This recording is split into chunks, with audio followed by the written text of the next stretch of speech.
Migraine headache relief in 10 seconds. It will take me longer to demonstrate, yet let me show you how. The muscles on the front neck muscles that come up behind the jawbone and attach to the skull, you come right down on the bottom where they join on the breastbone and just flick outwards and come upwards on the muscles, flick out again, and then come up under the jawbone and flick out again. So that's 3, and then the neck muscles, drop your head forward, and at the base of your neck, flick outwards, and halfway up the neck, cervical bones, flick across, and then just under the occiput, flick across. Do the TMJs. Bring your fingers on the jaw, push backwards and just flick forward, and then over your temporal bones, go back and forward, and then come in here and just in front of the upper trapezius muscle, go in there, find that little hollow spot, and you'll feel a muscle in there, and just flick across it on both sides, and then come down the upper trapezius. And when you do the upper trapezius, lean your head outwards, and that will help it lengthen. Lean your head outwards and just flick across it, and your migraine headache release in 10 seconds will have taken place. In the meantime, I would like to explain to you some of the causes of headaches. Headaches just don't happen to happen.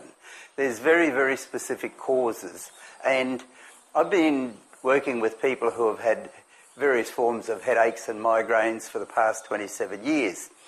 And after a while you get to understand how it all works. Most headaches are usually related to muscle tension, around about 95% of them. There's a few headaches related to hormones, there's headaches related to toxicity, there's other varying types of headaches. And if this process doesn't work for the first or second time, when you do it, then maybe you need to go and check your headaches out with a health carer. However, this is very rapid, very quick, and very, very easy to do. Getting back to some of the causes of the headaches, is the body is covered in neuroreflexes, and this is how the brain communicates to the body and through the body is through certain neuroreflexes, and especially the skeletal muscles for running, jumping, hopping, skipping, walking, rolling, crawling, climbing and dancing, and all other types of physical activity. However, these reflexes can get disrupted, and once they do get disturbed or disrupted, quite often they're not getting a proper neurosignal through, and there's certain times of life that these things can happen. Say a person comes through with a traumatic birth, forceps birth, a long labour, that can leave an imprint, and a lot of those babies will have scoliosis down the track, and after puberty they may start experiencing headaches. For some, they may even experience headaches even before that puberty change of life. However, we'll deal with that but what I want to point out to you is some very main reflexes we have is called the gait reflexes. And these gait reflexes are on the oculus, the ocular bone here, and on the back, just behind the ear, on both sides, and also in the groin, on the pubic side, either side of the centre line of the pubic bone, and also down here on the bum bone, so to speak, under that great big muscle. And these reflexes are to help the muscles transition between one swing to another. So when you're walking through time and space, you've got one group of muscles that will be contracting and one group of muscles that are meant to let go. However, when the gaits are not working properly, then there's tension in the opposing muscle that should be relaxing, and it hasn't fully let go. And when it swings back the other way, there's tension in the reverse while the other muscle is pulling back. So this is one of the main reasons why bodies get tensed up with muscle aches and pains. However, there are other reasons, and neurological reasons mainly, but this is one of them, the primary, and I'll deal with that a little bit later. However, the next main lot of reflexes are what we call the cranial reflexes. So again, the cranial reflexes involve the ocular, the liberathon reflex, but also there's a reflex up here on the top 3 vertebrae of your neck called the acetonic neck reflex. And that gets jammed up. That reflex is meant to be able to hold your head up and be able to turn your head from right to left. However, sometimes you see some people in a wheelchair and they've got their head over here like this. And when that happens, it's telling you that the acetonic neck righting reflex is just not functioning. When you get that functioning properly, it is able to lift the head up and sit it on top of the neck, on top of your shoulders.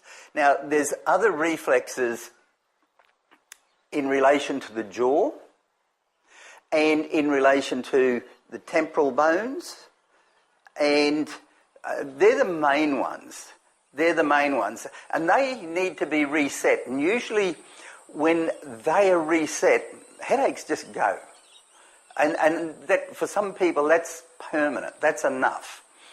And that's sufficient for them. However, for the few people that may get headaches on one side of the head, or headaches on the other side of the cranium, or headaches on both sides of the cranium, this is related, again, back to the gait reflexes, but it's indicating scoliosis, which is regarded as curvature of the spine.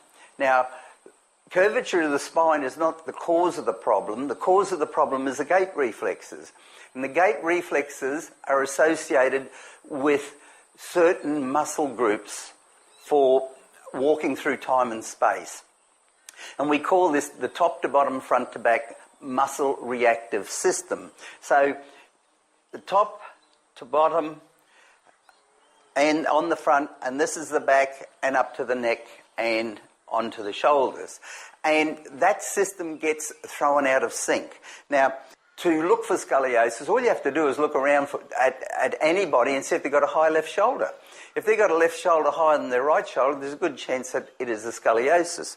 And what happens when a person is striding through time and space, then when they put out and they're stretching this long muscle here, this liberathon reflex doesn't get the signal to rebalance this muscle, to bring it back into homeostasis.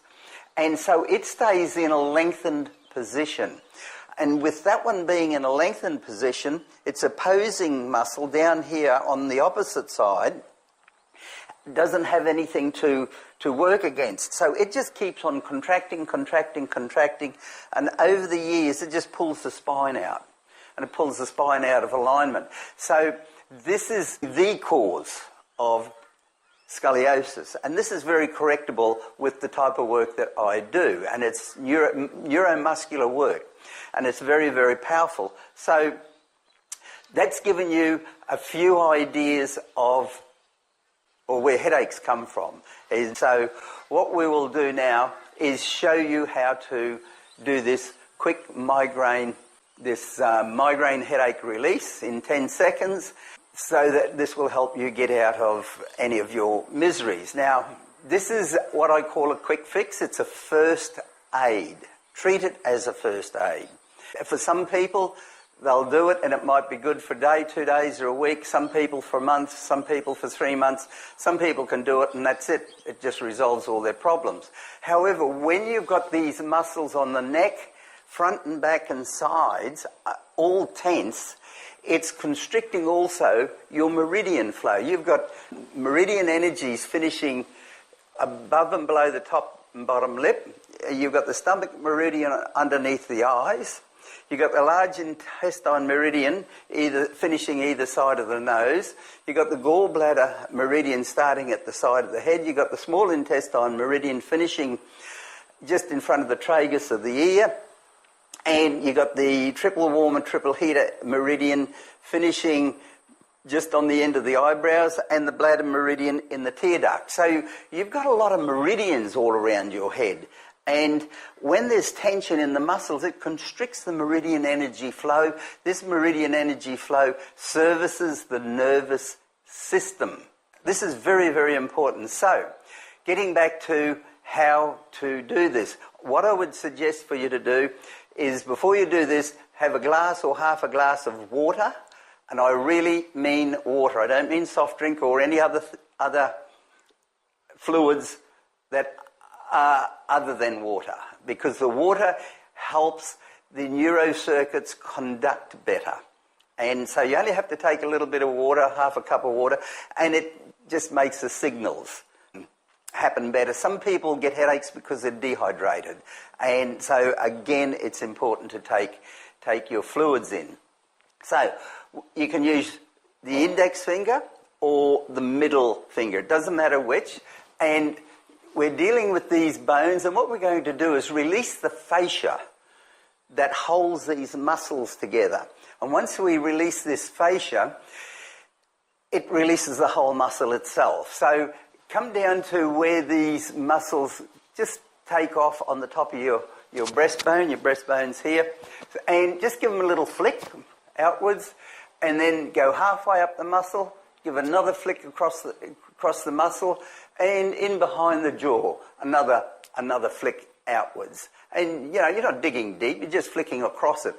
That releases the fascia. Now, you can drop your head forward, and so what we're going to do the base of the neck, and we're going to go halfway up the neck and then just under the occiput. So drop your head forward and come into the centre of the neck and just flick outwards. I'll turn my back to you. Just flick outwards, and flick outwards. And that releases the fascia. Now, the other areas to work on is the TMJ. So put all your fingers. The TMJ is this jaw joint, when you're chewing, and you've got some very powerful muscles here. The masseter muscle and the lateral pterygoid muscles, but they're also involved in other neurological systems. They're not just there for talking and chewing. They are there for fight, flight, and for another particular program. So put your fingers on the TMJ, push in gently, just push backwards and then flick forward. That's all you've got to do. Push backwards and flick forward. And then with your fingers, put them on the temporalis bone, just above your ears, and go backwards and flick forward. Now, the last muscle to look for, well, it's not the last, there's one more, is a little muscle in here. So when you put your finger in front of the upper trapezius, you'll feel a little muscle in there. So just flick across it on both sides, flick across it, and then you can come down and then you can flick the upper trapezius muscle, just flicking across. And by the time you've finished, this headache or migraine, it should be gone. It should be released. The migraine should be completely released. You can pull your head gently to one side and flick, or you can turn your head and flick up these muscles again and do the opposite side on the back of your neck and turn your head this way and to the right and flick across those muscles and do the opposite side on the back of your neck, and you will find that your whole neck will loosen up. You might feel or hear a little bit of creaking, and that's good, and your migraine will be gone. If you feel you've got some value out of this particular lesson and how to do this, please share the URL with your friends. Just pass this message on, and somebody who you know that may have terrible headaches, and this will be a great assistance for them. I thank you for your time. You can hit the like button down on the bottom. You can even leave a comment and ask a question. So if you leave a comment and ask a question, I'll do my best to answer and keep you informed. So there will be other messages, slight messages at the end of this video, and so that you will be able to gather other information.